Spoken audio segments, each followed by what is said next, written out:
What is going on YouTube? Kronos here, and welcome back to the PS2 NGS video. So, as I'm sure most of you guys know by now, I made it into the NGS beta. I'm super excited to be able to record some footage for you guys.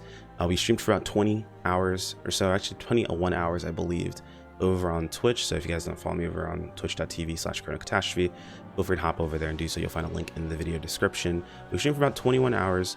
And that was just during CBT2 or day 2. We also streamed most of through day 1, even up to the point where it got canceled. There were some issues with the server, of course. They canceled day 1, they extended day 2, which is we're on right now. Got about an hour and 12 minutes left of that beta, so I figured during this time I would go ahead, record a couple of videos for you guys in my old-fashioned how I usually recorded videos, just because people tend to gather information a little bit more that way. But in this video I wanted to show you guys a bit more of the combat stuff itself. I'm not going to be fighting anything in particular. I know some people really want to have NGS be kind of a fresh experience for them, so instead of doing any fighting of any enemies in this video specifically, I'm just going to show you guys how the combat itself works. I know a lot of people had questions and some concerns about some changes for combat, so let's jump into it. So first off, I played fighter. Got it to level 15. I think I got hunter to level 13 before I completely gave out as far as my stamina is concerned. But either way, we're going to be using knuckles today. We also have a sword that we'll be showing off as well. So combat's fairly simplistic to start with. It starts to get a little bit more complicated when you get into certain things. So as you can see, we've got just our left click combo itself for our knuckles. 1, 2, 3, and 4. By default, you just have a 4-hit combo. You have to go into your skill tree to unlock the 5-hit combo itself, which gives you this 5th hit. Super awesome. One thing to note is that 5th hit does tend to be the ability you use after getting a sway on Knuckles itself. So Knuckles, their weapon action is of course the sway itself, or the knuckle sway. I was gonna say the sway itself again, but the knuckle sway. If you actually get a sway off and your normal attack afterwards, you will end up getting that 5th normal attack, or that 5th hit, which is pretty strong. So super cool. One thing to note about this sway itself, after you get that sway off, you've got a short amount of time to get that hit. If you decide to dodge, you will lose that 5th normal, so you do lose a bit of damage.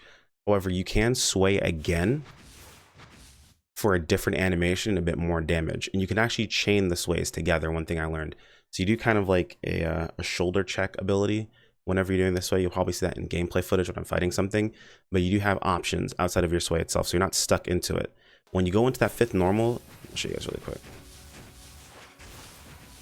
So during that 5th normal, I was jamming my sway button to show you guys that when you go into that 5th normal, you are actually committed to that 5th attack. Until you hit the ground, you're stuck, meaning that if you go into that 5th normal after a sway and it's not safe, you're going to take a hit and it's going to hurt. So keep that in mind. Mostly the same for sword.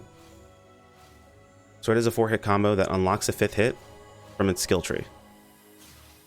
Much like Knuckles, it's also got its standard parry or block mechanic. And if you get it, you get not only your 4th, but your 5th hit right here after getting that parry off. So super cool, super nice, and works mostly the same way as it has for the longest time. Now during the beta, we only have access to a few PAs. I'll show you guys really quick. We only have access to 3 PAs a piece. To answer the question about these PAs, I didn't have to buy them. They haven't dropped. You don't need to level them up. They were just this value from the very get-go. That's not to mean that they won't have the same mechanics that PSO2 had with PAs, where you do have to purchase them eventually, or they do drop, anything along those lines. But if you had the class, you had access to the PAs, pretty much. You can't equip weapons for a class that you do not have, meaning that even though we know that I have a wand in my inventory, I can't use a wand because I'm not a techer. Can't equip the weapon itself. One thing I did want to talk about was the multi-weapon system. So let's go over to my multi-weapon. I made a 1-star multi-weapon just for the purpose of a quest that required me to make one. But you see, it's a knuckle. I have access to my sway and everything else. But if I press my alt modifier, I have my sword option here. With my parry as well. So one thing to note, if you're someone who likes to remap your keybinds, and you map, say, weapon action to one of your keybinds itself, the weapon action that it's going to do when you hit that button is going to be of the weapon that you currently have equipped. However, if you're someone who maps weapon action to your keybinds itself, so let's say we go here, we go over to sword, we press weapon action, it'll use the weapon action of that weapon, so you don't have to worry about it. So you have advantages one way or another depending upon how you decide to play. But I'm someone who likes to have weapon action bound to a button, so you just have to be, careful about the weapon you're using. The weapon action that you actually end up getting can be a bit confusing at first to get used to. I'll be honest with you guys, I didn't do a lot of fighting with the multi-weapon system. It seems like the weapon system might be client side, because the weapon swaps are insanely quick. And this is even me being VPN'd to play, so like almost no lag between weapon swaps. One thing to note though is that you do have to start your combo over whenever you actually swap a weapon. So I'm never going to get to my 5th hit if I keep swapping weapons in between, but I really don't have any lag in between using attacks or using the weapon itself. So super chill, super cool there. But most everything else is going to be just business as usual when it comes down to weapons. Nothing too crazy there. So you do have access to both of your normal attacks whenever you're using the multi-weapon system. Super cool. You do have access to your weapon action if that's something you normally use. Oh, there's a trial nearby. Again, I don't want to get into fights during this, so I'm going to just jump away. Hold on just a second. Okay, the magic of editing, we're back. But standard operating procedure when it comes down to weapons and multi stuff. Oh, that was the trial getting finished by someone else. And I got some money for it.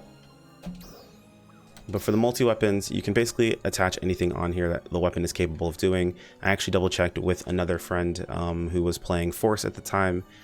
Basically, if they combine a wand or a rod with like a melee weapon, for example, you had access to your text here from this listing. It would just be underneath one of those weapons. You also had access to the PAs, the normal attacks, and the weapon action. So super cool setup. And again, the only thing you're bound by weapon action specifically is the weapon doesn't need to be of the same rarity, of the same type. Do keep in mind that in the beta, not all the weapons of the same rarity were the same type, or they were the same series of weapons. That was a mistake I mentioned in a previous video. These two weapons here, though they are both 3-star weapons, actually are not of the same series. There are only some weapons that were the same series with this weapon. This knuckle shared a series with the wand, the rod, I believed. I'm not sure what other weapon it shared a series with. I can't remember off the top of my head. But I believe the sword shared a series with the twin machine guns and the rifle in the beta. So kind of sucked that not every weapon shared the same series. Something to keep in mind of. If they weren't the same series, then you could not combine them. However, of course, the 1- and 2-star weapons all were the same series, so those are super easy to combine. Nothing too crazy to worry about there. But that's really about it. Combat's fairly simplistic on a very basic level. There are other things you can go into. I don't want to, get too in depth with combat because I only got a chance to play fighter and hunter. But things like cancels,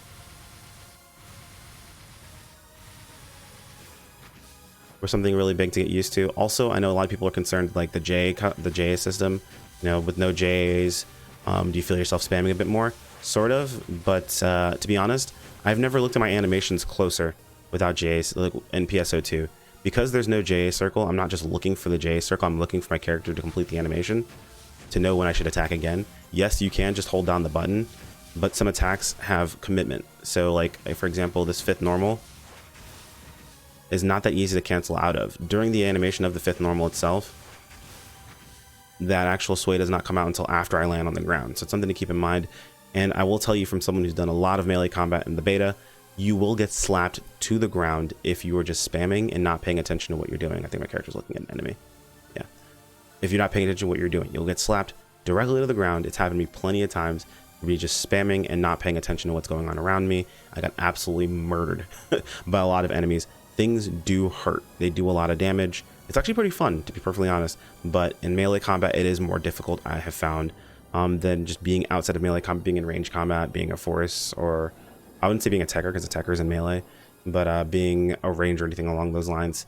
Unless you're fighting against specific targets. Some targets do tend to jump on you out in range. They tend to shoot at you. They shoot lasers and things like that. But a lot of targets in melee can be almost, I don't say almost impossible, but you basically just don't want to spam. You really don't want to. I don't want to go too crazy into too many mechanics or anything along those lines, but like, yeah, I mean, like, for example, if you guys want to check this out, this uppercut, once it started, I can't sway. So basically what I'm doing is I'm pressing the sway button as soon as that uppercut starts. So at the end of this, or during the actual punches, I can sway at any point in time that I want to. Something you learn. However, when I get to the uppercut portion of this, I'm locked in. I can't do anything. Doesn't matter what I press. I can't jump. I can't spam, dodge, or anything along those lines. I'm locked into that mechanic. So you have to pay attention to the actual animation, or you're gonna get slapped. Sword. What can I say about Sword specifically? Man, I actually had a lot of fun with Sword. It's kind of crazy. I know the meme, you know, Hunter main exists on the channel, but Sword PAs were a lot of fun. I enjoyed it quite a bit. The major difference in Sword, I will say, or Hunter in general, was Photon Arts Avenger. For Hunter and PSO2, at the moment, you have charge parry. So basically, when you start up a charge of an ability, you'd get a parry. So basically, like when you see that little that sheen, whenever I start the charge, you'd have a parry window where you would parry all abilities coming at you. You wouldn't do any damage. What's different about PSO2 NGS is Photon Arts Avenger actually gives you that same window when you let go of the ability. So as you're letting go of the ability itself, your character glows red, and you actually either, now, granted, during the beta, there were times where I took no damage and times I took some damage, but still got the glow. So I'm not sure if there's a timing situation going on there. Some people were saying that, you know, it's a 50-50 on whether you take damage or not. I think that's unintentional, but I'm going to offer it in my feedback suggestions to find out what exactly was happening there. It could have just been a beta thing. You know, we are still in beta. There's no telling exactly what that situation itself was, but it was something you need to get used to, and it was a bit more difficult to wrap your head around at first. Outside of that, the only other thing I would note would be that, what was it called? Iron Will is a 3-minute cooldown, but 100% success rate, so super chill there. But that's really about it. I mean, I technically went over what I wanted to talk about and then some, but I figured I'd give you guys a little bit of bonus information just because I played those classes, had a good time with them. Anyway, guys, if you have any questions, feel free to toss them in the comments below. I'm sure tons of people are going to have questions. A like on the video is much appreciated and absolves you half your ad block guilt. The other half is as well by subscribing. Both are completely free and they do help me out a ton. If you guys want to keep up with content as it goes live, make sure to click on the bell icon to be notified of videos when they pop up, as well as the community posts. Or if you're not a fan of getting notifications via that way, you can join us over on YouTube. No, YouTube, excuse me. You can join us over on Discord or follow me over on Twitter for notifications via those two avenues.